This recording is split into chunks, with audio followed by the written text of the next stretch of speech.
Tuesday was an emotional first day in the sentencing trial for Austin Thompson. He admitted to killing 5 people, including his own brother and an off-duty Raleigh police officer in October of 2022. A judge is hearing evidence against him, much of that from loved ones and witnesses who were at the Hedingham neighborhood that day. WRAL senior reporter Megan Cloherty has been following along with the testimony, which has just been so raw and at times really hard to listen to. And we've heard from so many people today, which was surprising how many people took the stand, but how many of them shared these really heart-wrenching stories, personal details. And the theme throughout was just this was a normal day for everybody. They were going about their lives until everything changed. And one of the people who shared their story was Tracy Howard, who lost his wife, Nicole Connors. He said he was on, just an errand to the hardware store, and he got home and he found her dead on their porch, shot to death, next to their little dog, Sammy, who they loved. And he had a really difficult time trying to get through his testimony. Austin's actions, broke me.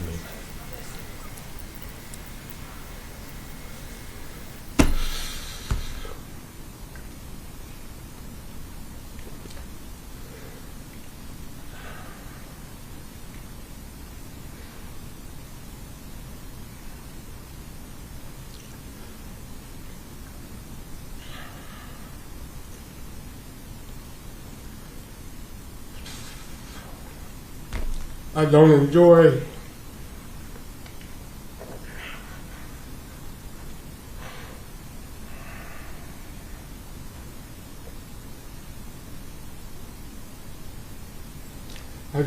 the things that I used to do.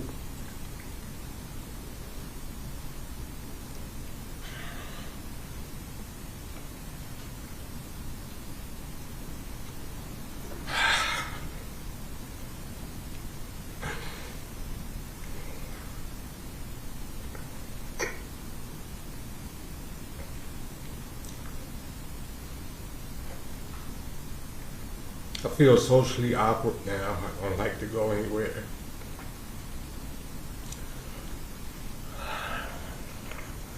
Because I feel guilty about having fun without my wife. It's just so hard to listen to that, not just because of what he's saying, but you can really just see all the emotion on his face as he's remembering that. The silences almost speak as much as the words that he's talking about. We also heard from Lynn Gardner. Right. She survived the shooting after a long ICU stay and had to recover from several surgeries. It was really harrowing to hear the judge talk about that bullet that's still in her chest that they deemed was too difficult to remove. I know, she had 4 bullet fragments taken out of her during this months and years long recovery. And then she also lost her friend because she was going to go on a dog walk that day with Nicole Connors. Right. And she's shot and killed steps away from her. Lynn Gardner testified she didn't even realize what was happening, and she was looking up at the sky all of a sudden and looked down to see that she was in a pool of her own blood. But the strength of this woman when she was testifying, she talked about how she has all these physical injuries that she's still living with, but she's found a path forward and found peace. I feel for the family members who lost loved ones on that day. I lost a dear friend. But because who I am and what I believe in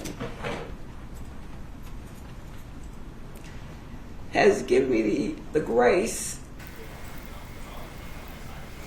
to forgive the young man who shot me. It just takes an incredible amount of strength to come to that place. It's almost hard to fathom, the thought process and the faith journey that she must have been through to reach that point. And also striking, you mentioned they were supposed to be going on a dog walk, her and Nicole Connors. She mentioned that it was, Lynn Gardner said it was her birthday. They had been out to lunch. It really was striking just through all of this, how this was just a normal day up until this all happened. We heard from Susan Carnatz's husband. They had dinner plans that were supposed to happen later that night. And then Jasmine Torres, who was excited that she was going to see her husband before he began his overnight shift with the Raleigh Police Department.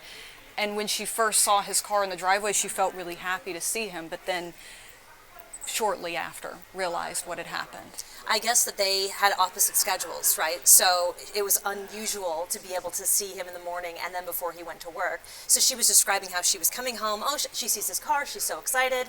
Their baby, their 2-year-old, is in the back seat. And she rushes up to the car, and he's shot and bleeding. And it just turns that moment in just a second. And she describes trying to save him, desperately trying to save him. And it's really just horrible to listen to. And I used my other hand to prop up his neck because he kept falling down, and I wanted to keep his airway as open as it could. I was trying to help him so that he could breathe because his lips were turning blue, but he was alive because I felt his pulse when I had my fingers. He was alive. It's just unimaginable Yeah, what it she is. went through, the survival mode that she had to go into in that moment to try to save her husband. Officer Torres died at the hospital, and now 3 years later, she's raising her daughter without her father. And after such a heavy day, Megan, it is really kind of hard to imagine how this testimony is going to continue for over a week. We were discussing it. A lot of the key witnesses went on the stand today. So it's kind of, again, like we're not really sure who's coming next. There's been some detectives. We expect some medical experts, some ballistic experts. But we'll see as the week unfolds. This week is the prosecution. Next week is the defense. The attorney said it would take about 2 weeks before they head to the judge to make a decision. Right. And we've also heard a lot from law enforcement sources today, and what was really striking to me is the amount of emotion that was coming from them talking about the scene. Now, obviously, some of them are Raleigh police officers, and they knew Officer Torres, but even those that maybe weren't as close to him, just the emotion. I think there's a certain level of adrenaline, right, when you're responding to those scenes. And we have so much tremendous respect for them putting their lives on the line to run into these homes and see, okay, is this where the shooter is? Is this where they're hiding? We heard from one of the detectives from Raleigh Police Department, and he overheard Austin Thompson's mother trying to get in her own house, asking the boys to let her in. She assumed her kids were both alive and inside, and he heard her scream when she found James's body in the bathroom. And this detective got choked up saying, I haven't seen that much blood before, and I was a homicide detective. We're clearing the house, making sure no one else is there. I go into what was a bedroom. Inside the bedroom, there was ammo strewn about there on the bed. And then there was also a handwritten note. And were you able to determine at some point whose bedroom that was? I later found out that it was the defendant's bedroom. And did you collect any of that evidence at that point, or what did you do at? Well, so at this point, it was my recollection that like the shooter was pinned down in a barn, but we didn't know who he was. So I was trying to gather as much information as I could about who this shooter was, because I believed that this was our shooter. And the only way to get that was to look to see, well, one, I saw a note there, so I wanted to see, what is this about? And then two, I wanted to speak with the mom, because she clearly could have some information, maybe shed light that I could give the people that were out at the barn if we needed to negotiate with this individual or just get some more information.